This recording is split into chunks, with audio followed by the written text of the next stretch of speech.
Assalamualaikum warahmatullahi wabarakatuh. Salam sejahtera sahabat petani porang di seluruh Nusantara,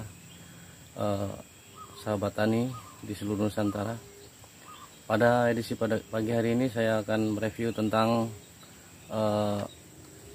karantina katak porang dan umbi porang ya di lahan, khususnya karantina katak porang ya, karena karantina umbi porang di lahan sudah saya review. Pada pagi hari ini saya akan mereview tentang katak porang yang saya karantina di lahan ya, karena intinya untuk menghemat biaya dan kita mau uji coba ya karantina di lahan kayak apa. Katak porang saya ini sudah ada sekitar 1 bulan lebih ya. Ternyata ada kabar baik untuk sahabat petani porang di seluruh Nusantara. Kalau katak porang kita itu di karantina di lahan itu sangat ada harapan sedikit ya, ada kabar baik ya. Rupanya cepat bertunas sahabat petani porang.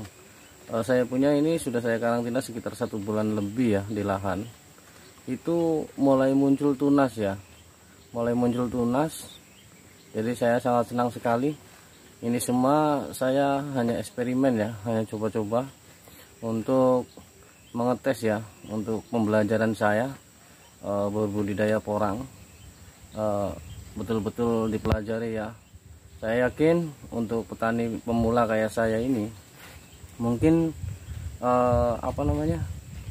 bisa jadi itu mempelajari tentang tanaman porang ini bisa jadi 1 tahun ya, mungkin 1 musim lah, ataupun 1 tahun atau 2 musim itu mungkin baru ngerti kayak apa prosesnya, kayak apa selanjutnya ke depan cara budidaya porang ya sahabat petani porang.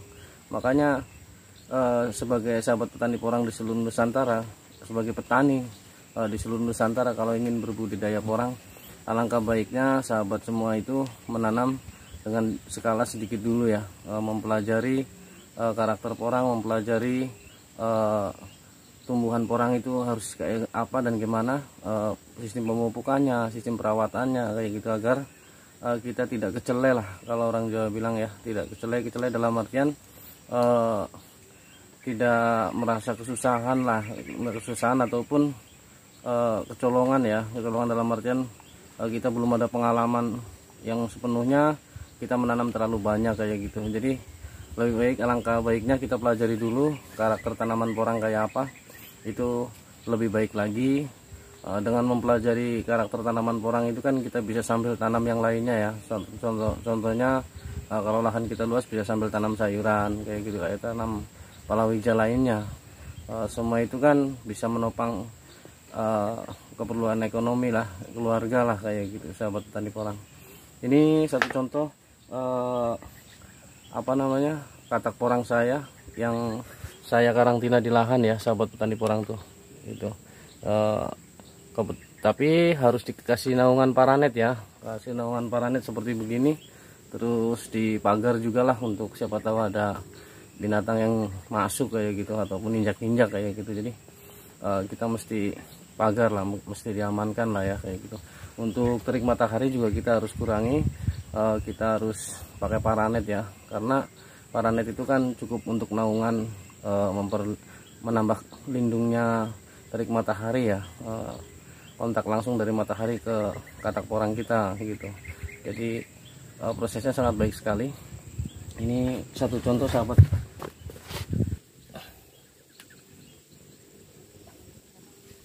Saya sendiri susah ya untuk itu mendekatkan kameranya ke katak porangnya langsung. Saya ambil aja beberapa biji ya katak porang yang saya karantina di lahan ya sahabat petani porang. Ini sudah mulai ada tunas ya gitu ya, walaupun baru berapa persen lah, mungkin ada sekitar 20%-nya ataupun 10%-nya. Berarti kan kita mempunyai kesimpulan ada baiknya juga kita mengarantina katak porang di itu ya, di lahan ya, supaya hemat biaya. Yang penting di tempat sahabat petani porang semua posisinya aman lah kayak gitu. Jangan sampai kita karantina di lahan nanti malah hilang kayak gitu. Kalau di Kaltara sini sementara ini aman ya, kalau untuk nyimpan porang ataupun katak porang yang hasil panen kita ngarantina di lahan itu, dikarantina di lahan itu aman ya sementara untuk saat ini ya. Ini sahabat petani porang penampakan itunya apa, katak porang yang saya karantina di lahan ya. Ini sengaja saya bagikan video ini, saya sengaja upload review video ini agar kita bisa sharing, bisa saling tukar pengalaman tentang budidaya porang dan budidaya tanaman lainnya ya sahabat petani porang.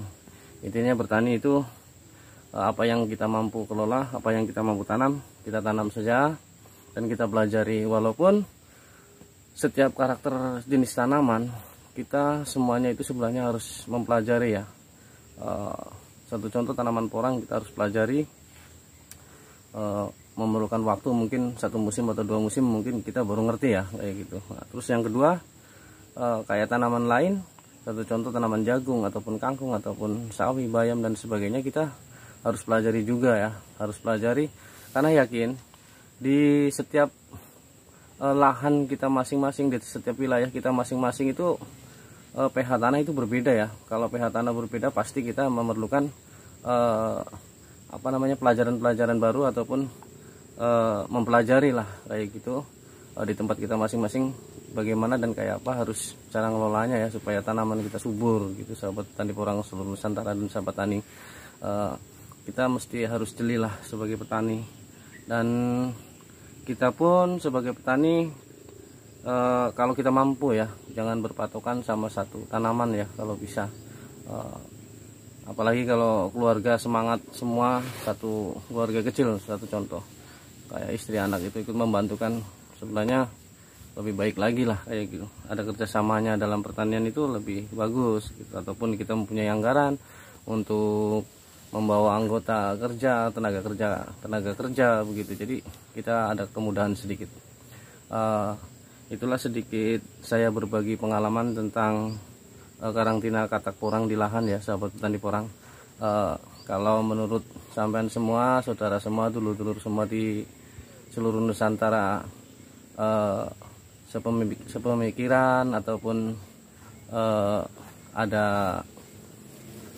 maksudnya kemauan untuk mengarantina katak porang di lahan, monggo, ataupun punya inisiatif sendiri ya terserah kayak gitu. Ini hanya berbagi ya sahabat petani porang, sharing. Mau ikut karantina di lahan monggo ataupun di rumah kayak gitu. Soalnya kalau di rumah kan kita pasti perlu balok 55 lah, perlu kerangkanya lah, perlu pasangan apa namanya itu kawat harmonika untuk mengarantinanya kan. Kita kalau dapat katak porang banyak kan harus memerlukan modal lagi ya, sama tempatnya pun harus luas kayak gitu. Jadi kita untuk hemat biaya, saya karantina di lahan aja kayak gitu. Tidak lupa juga untuk sahabat petani porang dan sahabat tani di seluruh Nusantara. Kebetulan ini hari raya kedua ya, hari lebaran kedua saya sudah ke kebun karena saya tinggal di Kalimantan itu, di Kalimantan Utara itu ya, mau kemana lagi lah kecuali di Pulau Jawa sana mungkin bisa jalan-jalan kayak gitu. Jadi kalau di sini yang penting sudah silaturahmi sama keluarga saudara, ya sudahlah, selesai urusan kayak gitu sahabat petani porang. Tidak lupa juga saya ucapkan karena lebaran baru 2 hari ya gitu, 2 hari sama hari ini, saya ucapkan sahabat petani porang semua di seluruh Nusantara, saya sebagai petani porang Kaltara mengucapkan selamat Hari Raya Idul Fitri, minal aidin wal faizin, mohon maaf lahir batin apabila ada kesalahan saya, ada kata-kata saya yang menyinggung perasaan saudara semua, kiranya dimaafkan. Semua itu karena kita sebagai manusia biasa banyak kesalahan, banyak juga kehilapan. Mudah-mudahan sahabat petani porang semua di seluruh Nusantara, sahabat tani semua di Nusantara diberi kesehatan, diberi rezeki yang melimpah, dan diberi kemakmuran lah begitu. Sahabat petani porang semua, sahabat tani semua dalam keadaan sehat. walafiat, tidak kekurangan sesuatu apa.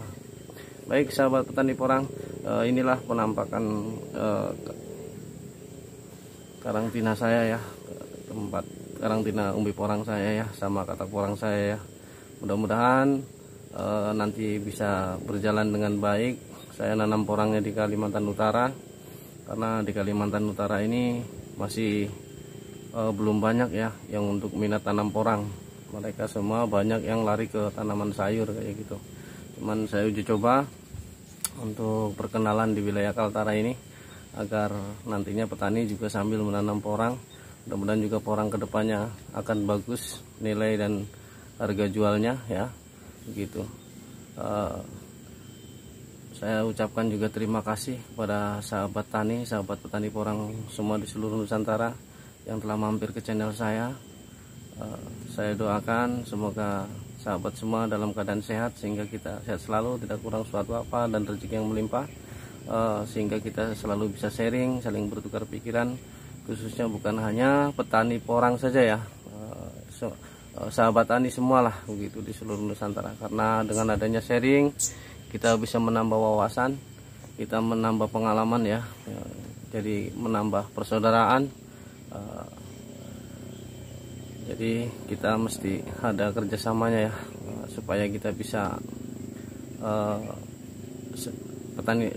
supaya bisa seperti kayak petani-petani yang di luar negeri sana ya, kayak gitu, yang mereka sudah sangat canggih lah segala peralatannya ya, kayak gitu. Mudah-mudahan Indonesia juga nanti di pertaniannya bisa maju kayak mereka yang di luar negeri itu, sehingga mereka bisa menghasilkan hasil panennya, hasil buminya yang sungguh luar biasa, bisa mengekspor ke negara lain kayak gitu. Mudah-mudahan kita diberi keselamatan dan kesehatan, sehingga selalu sharing-sharing bersama dan saling berbagi pengalaman. Baik sahabat petani porang, jangan lupa like, komen, dan subscribe-nya agar channel saya bisa berkembang dan kita bisa berdampingan selalu dalam pertanian, saling sharing. Mohon dukungannya. Akhir kata saya ucapkan Assalamualaikum warahmatullahi wabarakatuh.